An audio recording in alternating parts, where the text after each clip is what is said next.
Hello നമസ്കാരം. ഇന്ന് നമ്മൾക്കൊരു പിങ്ക് പാലട പായസം എങ്ങനെയാണ് ഉണ്ടാക്കാൻ നോക്കിയാലോ. വളരെ എളുപ്പത്തിൽ തന്നെ നമുക്ക് പിങ്ക് പാലട പായസം ഉണ്ടാക്കാം. അതിന് ഞാൻ കുറച്ച് ട്രിക്സുകളൊക്കെ പറയുന്നുണ്ട്. അതൊക്കെ ശ്രദ്ധിക്കുകയാണെന്നുണ്ടെങ്കിൽ നല്ല പെർഫെക്റ്റായിട്ട് തന്നെ പാലട പായസം ഉണ്ടാക്കാനായിട്ട് സാധിക്കും കേട്ടോ. അപ്പോൾ നമുക്ക് വീഡിയോയിലേക്ക് കിടക്കാം. പാലട പായസം ഉണ്ടാക്കാം. അതിനായിട്ട് ഞാനൊരു കുക്കർ എടുത്തിട്ടുണ്ട്. 5 ലിറ്ററിൻ്റെ കുക്കറാണ് എടുത്തിട്ടുള്ളത്. കുക്കർ എന്ന് പറഞ്ഞാൽ നല്ല ക്ലീൻ ആയിട്ടിരിക്കണം. ഒരു എണ്ണമയോ ഒന്നും ഇല്ലാണ്ട് നല്ല ക്ലീൻ ആയിട്ടുള്ള, പറ്റുമെങ്കിൽ നന്നായി ചൂടുവെള്ളത്തിലൊക്കെ ഇട്ട് കഴുകി നല്ല പോലെ ക്ലീൻ ആക്കിയെടുത്ത കുക്കറായിരിക്കണം. അല്ലാന്നുണ്ടെങ്കിലാണ് എന്തെങ്കിലും പാല് പിരിഞ്ഞു പോകാനോ എന്തെങ്കിലും ചാൻസ് ഉണ്ടാവാം. അതുകൊണ്ട് തന്നെ പ്രധാനമായിട്ട് ശ്രദ്ധിക്കണം, കുക്കർ എപ്പോഴും നല്ല ക്ലീൻ ആയിട്ടുള്ള കുക്കർ എടുക്കാൻ ശ്രദ്ധിക്കുക. തലേദിവസം കറി വെച്ച കുക്കറോ അങ്ങനെയുള്ളതൊക്കെ ആകുമ്പോൾ പരമാവധി യൂസ് ചെയ്യാണ്ടിരിക്കുക. അല്ലാന്നുണ്ടെങ്കിൽ നല്ലപോലെ കഴുകി മാത്രം യൂസ് ചെയ്യുക. അപ്പോൾ നമുക്കിപ്പോൾ നല്ല പിങ്ക് കളറിലുള്ളതിന് പാലട പായസം ഉണ്ടാക്കുന്നത് എങ്ങനെയാണ് നോക്കാം. അപ്പോൾ നമുക്ക് അതിന് ഒരു 3 ലിറ്റർ പാല് ആദ്യം കുക്കറിൽ വേവിച്ചെടുക്കണം. ഒരു മണിക്കൂർ നേരം പാല് നന്നായി തിളപ്പിച്ച് വേവിച്ചെടുക്കണം. അപ്പോഴാണ് അതിൻ്റെ കളർ കിട്ടുള്ളൂ. അപ്പം അതിനായിട്ട് പാൽ ഒഴിച്ച് കൊടുക്കാം ഫസ്റ്റ് തന്നെ. അപ്പം പാൽ ഒഴിച്ച് കൊടുത്തിട്ടുണ്ട്. ഇനി ഇതിലേക്കൊരു 1/2 ഗ്ലാസ് വെള്ളം, പച്ചവെള്ളം, സാധാ വെള്ളം ഒഴിച്ചു കൊടുക്കുക. പാലെന്ന് പറഞ്ഞാൽ നല്ല ഫ്രഷ് മിൽക്കാണ് കേട്ടോ, ഫുൾ ഫാറ്റ് മിൽക്ക്. 1/2 ഗ്ലാസ് വെള്ളം ഒഴിച്ചു കൊടുക്കാം. ഇപ്പോൾ പാലും വെള്ളമൊക്കെ ഒഴിച്ചു കൊടുത്തിട്ടുണ്ട്. കുക്കർ കത്തിച്ച് കൊടുത്തിട്ടുണ്ട്. ഇനി ഇത് നന്നായി തിളച്ച് വരട്ടെ. അപ്പോൾ അതിൻ്റെ ഇടയിൽ നമുക്ക് കുറച്ച് പഞ്ചസാര ഇട്ട് കൊടുക്കാം. ഫുള്ളായിട്ട് പഞ്ചസാര ഇടണ്ട, ഒരു 3/4 ഗ്ലാസ് പഞ്ചസാര നമുക്ക് ഇട്ട് കൊടുക്കാം പാലിൻ്റെ കൂടെ. പഞ്ചസാര ഇട്ട് കൊടുത്ത് ഇത് തിളയ്ക്കാം. പിന്നെ ശ്രദ്ധിക്കേണ്ടതാണ് തവി എന്ന് പറഞ്ഞിട്ടുണ്ടെങ്കിൽ നല്ല ക്ലീൻ ആയിട്ടിരിക്കണം. ഓയിലോ ഒന്നും ഇല്ലാണ്ടുള്ള തവി ആയിരിക്കണം എടുക്കാനായിട്ട്, പ്രത്യേകം ശ്രദ്ധിക്കണം. അല്ലാന്നുണ്ടെങ്കിൽ പിരിഞ്ഞു പോകാനുള്ള ചാൻസ് ഉണ്ടാകും. അങ്ങനെയൊക്കെയാണ് പിരിഞ്ഞു പോകാനുള്ള ചാൻസ്. അല്ലാന്നുണ്ടെങ്കിൽ നല്ല പിങ്ക് കളറിലുള്ള പായസം തന്നെ നമുക്ക് ഉണ്ടാക്കിയെടുക്കാൻ പറ്റും. ഈ പാല് ഇവിടെ നന്നായി തിളക്കട്ടെ. നമ്മുടെ പാല് തിളച്ച് വരുന്നുണ്ട്. നന്നായി ഇളക്കി കൊടുക്കാം. പാല് നന്നായി തിളച്ചതിന് ശേഷം നമുക്ക് വിസിലോട് കൂടിയിട്ട് മൂടി വെച്ച് ലോ ഫ്ലെയിമിൽ നമുക്ക് 1 മണിക്കൂർ നേരം വേവിച്ചെടുക്കണം. വിസിലൊന്നും അടിക്കണ്ട, അടിച്ചാലും കുഴപ്പമില്ല, തെറിച്ചൊന്നും പോകുന്നില്ല. അപ്പോൾ അങ്ങനെ നമുക്ക് 1 മണിക്കൂർ നേരം വെയിറ്റ് ചെയ്യുന്നുണ്ട്. പാല് നന്നായി തിളച്ച് വരട്ടെ. തിള വരുന്നുണ്ട്.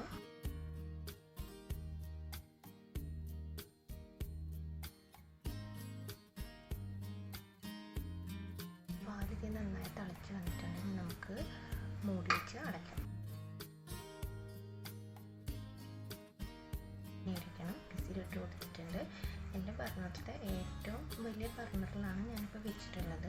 അതിൽ ഏറ്റവും ചെറിയ ലോ ഫ്ലെയിമിൽ ഇട്ട് 1 മണിക്കൂർ നേരം വെയിറ്റ് ചെയ്യേണ്ടി വരും. നിങ്ങൾക്ക് ശ്രദ്ധിച്ചാൽ അറിയാം, ഇതിൽ നിന്ന് ചെറിയൊരു സൗണ്ട് കേൾക്കും. അതാണ് ആ ഒരു സൗണ്ട് എപ്പോഴും 1 മണിക്കൂർ വരെ വെയിറ്റ് ചെയ്യും. നമ്മുടെ പാലപ്പോൾ 1 മണിക്കൂറൊക്കെ കഴിഞ്ഞിട്ടുണ്ട്. അതുകൊണ്ട് അങ്ങോട്ട് അടുത്തടുപ്പിലേക്ക് നീക്കി വെച്ചു. ഇനി നമുക്കതിന് ആ കംപ്ലീറ്റ് പ്രഷർ പോകുന്നവരെ നമുക്കൊന്ന് വെയിറ്റ് ചെയ്യണം. അപ്പോൾ അതിന് മുന്നേ നമുക്ക് 200 ഗ്രാം പാലട എടുത്തിട്ടുണ്ട്. ഇത് നമുക്ക് കുറേ വെള്ളത്തിൽ നന്നായി വേവിച്ചെടുക്കണം. അതിന് വേണ്ടിയിട്ട് വെള്ളം തിളപ്പിക്കാൻ വേണ്ടി വെച്ചിട്ടുണ്ട്. വെള്ളം തിളച്ച് വരുന്ന സമയത്ത് നമുക്ക് പാലടത്തിലേക്ക് ഇട്ട് കൊടുക്കാം. 200 ഗ്രാം അരിപ്പാലടയാണ് എടുത്തിട്ടുള്ളത് കേട്ടോ. ഞാൻ നന്നായി ഇളക്കി കൊടുക്കണം. അടിയിലൊന്നും പിടിക്കില്ല, എന്നാലും ഒന്ന് ഇളക്കി കൊടുത്ത് ഒരു 10 മിനിറ്റിൽ കൂടുതൽ വേണ്ടി വരും ഒന്ന് വെന്ത് വരാനായിട്ട്. നല്ലപോലെ വേവിക്കാം കേട്ടോ, എന്നാലാണ് അതിൻ്റെ കറക്റ്റായിട്ട് കിട്ടുള്ളൂ. അപ്പോൾ നന്നായി ഒന്ന് വെവട്ടെ, അതുവരെ നമുക്കൊന്ന് വെയിറ്റ് ചെയ്യാം.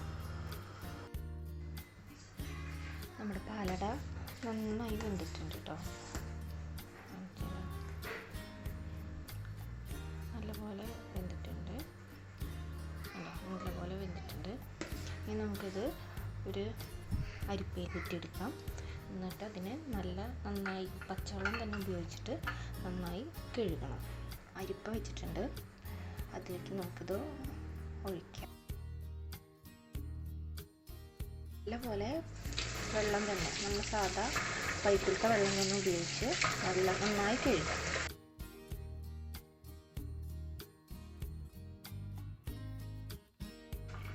നന്നായി ഇപ്പോൾ കഴുകിയിട്ടുണ്ട്. അതിലത്തെ എല്ലാ പശിമയൊക്കെ പോയിട്ടുണ്ട്. അതുവരെ നന്നായി കഴുകിയെടുക്കുക. ഇനി നമുക്കിതിനെ ഒന്ന് വഴറ്റിയെടുക്കാനുണ്ട്. നമുക്കിനി പായസം ഉണ്ടാക്കാൻ തുടങ്ങാം. അപ്പോൾ അതിനായിട്ട് വലിയൊരു പാത്രം വെച്ചിട്ടുണ്ട്.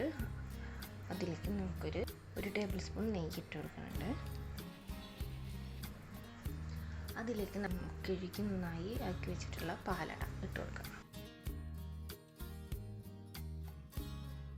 ഇനി അത് നന്നായി വഴറ്റിയെടുക്കാം. പച്ചമുളകൊക്കെ മാറുന്ന വരെ നന്നായിട്ടൊന്ന് വഴറ്റിയെടുക്കാം.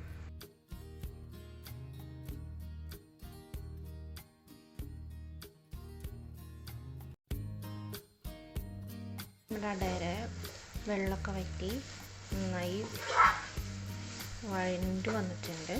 ഇനി നമുക്കിതിലേക്ക് കുറച്ച് പാല് ഒഴിച്ച്, ഇതിപ്പോൾ നന്നായി കട്ട കൂടിയിട്ടില്ല കിടക്കുന്നത്, അതൊന്ന് ഇടിയിപ്പിച്ചെടുക്കണമല്ലോ. അപ്പോൾ അതിന് വേണ്ടി ഞാനൊരു പാൽ ഒഴിച്ച് കൊടുക്കുന്നുണ്ട്.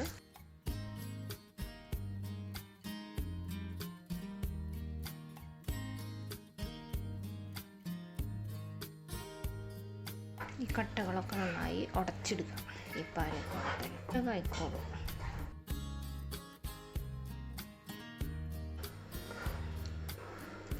നന്നായി ഒറ്റൊറ്റായി വിടാൻ വേണ്ടിയിട്ട് തവി കൊണ്ട് തന്നെ സൈഡിലേക്ക് ഒന്നാക്കി, കട്ടകളുണ്ടെന്ന് തോന്നുകയാണെങ്കിൽ സൈഡിലേക്ക് ഒന്നാക്കി ഇതിനൊന്ന് പ്രസ് ചെയ്ത് കൊടുത്താൽ മതി.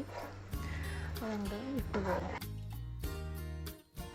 ഇതിപ്പോൾ എല്ലാതും നന്നായി വിട്ട് നല്ല രീതിയിൽ ഇപ്പോൾ വന്നിട്ടുണ്ട്. നമുക്ക് ഇതിലേക്ക് കുറച്ച് പഞ്ചസാര ആഡ് ചെയ്ത് കൊടുക്കാം. നമ്മൾ പാലിന് ഓൾറെഡി പഞ്ചസാര ഇട്ടിട്ടാണ് വേവിച്ചിട്ടുള്ളത്. എന്നാലും ഇതിലേക്ക് കുറച്ച് പഞ്ചസാര ഇട്ടിട്ട് ഒന്ന് വേവിച്ചെടുക്കാം.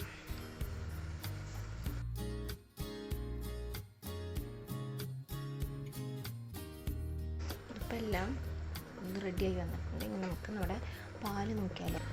പാലുണ്ട്, കംപ്ലീറ്റ് ആവിയൊക്കെ പോയി പ്രഷറൊക്കെ പോയി ഇരിക്കുന്നുണ്ട്. നമുക്ക് പാല് നോക്കാം. ഉണ്ടോ, പാല് നല്ല പിങ്ക് കളറായി തന്നെ ഇരിക്കുന്നുണ്ട്. പാടൊക്കെ ഉണ്ടെന്നുണ്ടെങ്കിൽ ഒന്ന് മാറ്റിയിട്ട് ഇതിലേക്ക് ഒഴിച്ചു കൊടുക്കാം.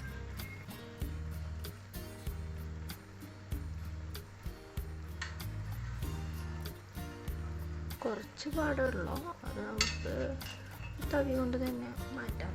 പാല് നമുക്ക് ഒഴിച്ചു കൊടുക്കാം. ഇനി നന്നായി പാടൊക്കെ ഉണ്ടെന്നുണ്ടെങ്കിൽ ഒരു അരിപ്പ വെച്ചിട്ട് അരിച്ചിട്ടും ഒഴിച്ചു കൊടുക്കാം കേട്ടോ. ഇതിലിപ്പോൾ അധികം പാടൊന്നുമില്ല, അപ്പോൾ അതുകൊണ്ട് ഞാൻ തവി കൊണ്ട് നീക്കി കൊടുത്തു. എന്നിട്ട് ഇനി ഇതിലേക്ക് ഒഴിച്ചു കൊടുക്കാം.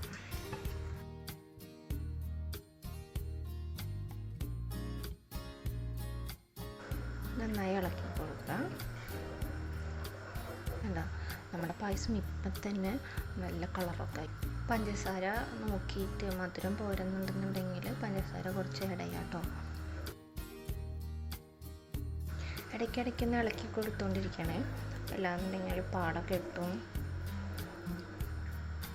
അടി പിടിക്കില്ല, നോൺ സ്റ്റിക്കിൻ്റെ പാത്രം ആയതുകൊണ്ട്. എന്നാലും ഇടയ്ക്കൊന്ന് ഇളക്കി കൊടുക്കാം. ഫുൾ ടൈം ഇളക്കി കൊണ്ടൊന്നും ഇരിക്കേണ്ട, ഇടയ്ക്ക് മാത്രം ഒന്ന് ഇളക്കി കൊടുത്താൽ മതി. നമ്മുടെ പായസം ഇവിടെ റെഡി ആയിട്ടുണ്ട്. നല്ല പിങ്ക് കളറുള്ള പാലട പായസം നമുക്ക് കിട്ടിയിട്ടുണ്ട്. അപ്പം നമ്മുടെ പായസത്തിൻ്റെ ഫുൾ കാര്യങ്ങളും കഴിഞ്ഞിട്ടുണ്ട്. എല്ലാതും റെഡി ആയിട്ടുണ്ട്. കറക്റ്റ് കൺസിസ്റ്റൻസിയും കാര്യങ്ങളൊക്കെ ആയിട്ടുണ്ട്. അപ്പോൾ നമ്മൾ ചൂടാറൊക്കെ കഴിഞ്ഞിട്ടുണ്ടെന്നുണ്ടെങ്കിൽ തിക്കായി എന്ന് തോന്നാണ്, ഇത്തിരി കട്ടി കൂടി എന്ന് തോന്നുകയാണെന്നുണ്ടെങ്കിൽ നമ്മുടെ പാല്, സാധാ പാല് തിളപ്പിച്ച് ഒഴിച്ചാൽ മതി. അപ്പോൾ കളറ് മാറുമോ അങ്ങനത്തെ ഒരു ഇതൊന്നുമില്ല, ഈ കളറിൽ തന്നെ കിട്ടും, ഒരു കുഴപ്പമൊന്നും ഉണ്ടാവില്ല. പാല് വേണമെന്നുണ്ടെങ്കിൽ കുറച്ച് തിളപ്പിച്ച് ഒഴിക്കാം, ലൂസാക്കുകയാണെന്നുണ്ടെങ്കിൽ അങ്ങനെയൊന്നും ആവശ്യം വരില്ല, കറക്റ്റായിട്ട് തന്നെ ഇരിക്കും, കുഴപ്പമൊന്നുമില്ല. അപ്പോൾ വളരെ എളുപ്പത്തിൽ തന്നെ പിങ്ക് പാലട പായസം നമുക്ക് റെഡിയാക്കാൻ പറ്റും. ഇത്രയേ ഉള്ളൂ, സിമ്പിളല്ലേ. അപ്പോൾ പുതിയൊരു വീഡിയോ വരുന്നവരെ എല്ലാവർക്കും നന്ദി, നമസ്കാരം.